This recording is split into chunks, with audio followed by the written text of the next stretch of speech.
இப்போ வந்து நம்ம வந்து கடலைப்பருப்பு துவையல் பண்ண போகிறோம். அதுக்கு என்னென்ன தேவைங்கிறத பார்ப்போம். கடலைப்பருப்பு வந்து நான் வந்து ஒரு 3/4 கப்பு எடுத்து வச்சுருக்கேன். தேங்காய் துருவல் வந்து 1 கப்பு, ஒரு 4 வரமிளகா, கொஞ்சம் பூண்டு, இது எல்லாத்தையும் நல்லா வறுத்துட்டு, கடலைப்பருப்பை நல்லா வறுக்கணும். வறுத்துட்டு உப்பை வச்சு நம்ம இதை வந்து பிறுபிறுன்னு அரைக்கணும். அது எப்படிங்கிறத பார்ப்போம். அப்புறம் அடுப்பில் கடாயை வச்சுக்கிடுவோம். கொஞ்சமாக எண்ணெய் ஊற்றிக்கோங்க. கடலைப்பருப்பை வந்து நல்லா செவக்க வறுத்து எடுத்துக்கணும்.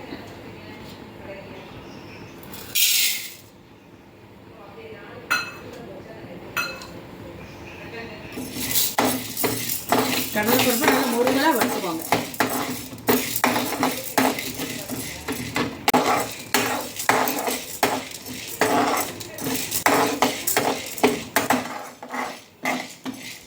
இந்த மாதிரி கொஞ்சம் நல்லா செவக்க வறுத்துக்கோங்க.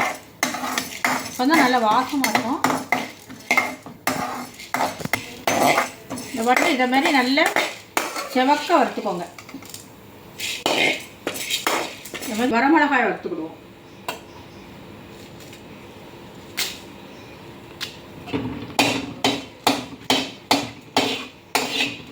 காவையும் போட்டு கொஞ்சம் வறுத்துக்கலாம்.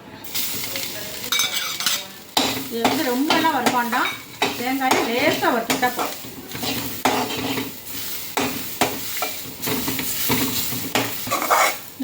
தேங்காயை லேசாக வறுத்துட்டு சேர்த்தா போதும். அந்த ஈரப்பதம் போக வறுத்துக்கிட்டா போதும். ரொம்ப வறுக்கணும்னு வேண்டாம்.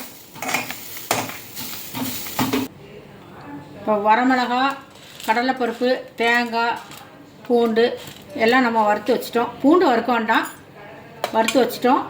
உப்பு வச்சு நம்ம ஆறுனதும் அரைச்சிக்கலாம். இப்போ வந்து இந்த துவையலுக்கு வந்து நம்ம வந்து கருப்பு கவுனி அரிசியில் சாதம் முழங்க போகிறோம். இந்த சாதம் வந்து ரொம்பவே நல்லது உடம்புக்கு.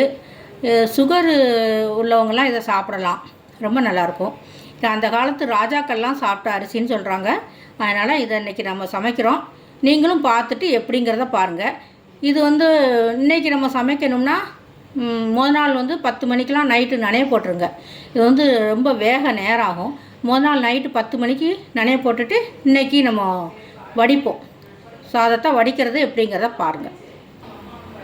இது வந்து முதல் நாள் நைட்டு 10 மணிக்கு நாங்கள் நனைய போட்ட அரிசி 1 டம்ளர் நனைய போட்டிருக்கேன்.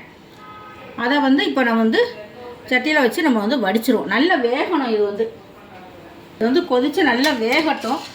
நல்லா வெந்ததுக்கப்புறம் நம்ம வடிச்சிடலாம். இப்போ பாருங்கள், இந்த கடலைப்பருப்பு துவையல் அரைச்சிட்டோம்.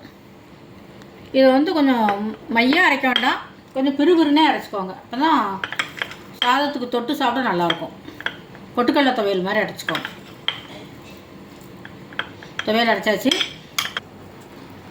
இப்போ வந்து கருப்பு கவுனி அரிசி வந்து வேகுது பாருங்கள். நல்லா இது நல்லா வேகணும். தண்ணியை நிறைய விட்டு நல்லா வேக வச்சுட்டு வடிச்சுக்கிடுங்க. இன்றைக்கி வந்து நம்ம வந்து கருப்பு கவுனி அரிசி ரைஸ் நம்ம பண்ணிட்டோம். அது கூட அந்த கடலைப்பருப்பு துவையல், இன்றைக்கி வந்து சுரைக்காய் கூட்டு பண்ணியிருக்கோம். இதை வச்சு நாங்கள் இன்றைக்கி சாப்பிட போகிறோம். நீங்களும் இதை மாதிரி பண்ணி பாருங்கள். பண்ணி பார்த்துட்டு எப்படி இருக்குங்கிறத எனக்கு கமெண்ட் பண்ணுங்கள், ஷேர் பண்ணுங்கள், லைக் பண்ணுங்கள், கண்டிப்பாக சப்ஸ்கிரைப் பண்ணுங்கள். மீண்டும் அடுத்த வீடியோவில் நான் உங்களை சந்திக்கிறேன். நன்றி, வணக்கம்.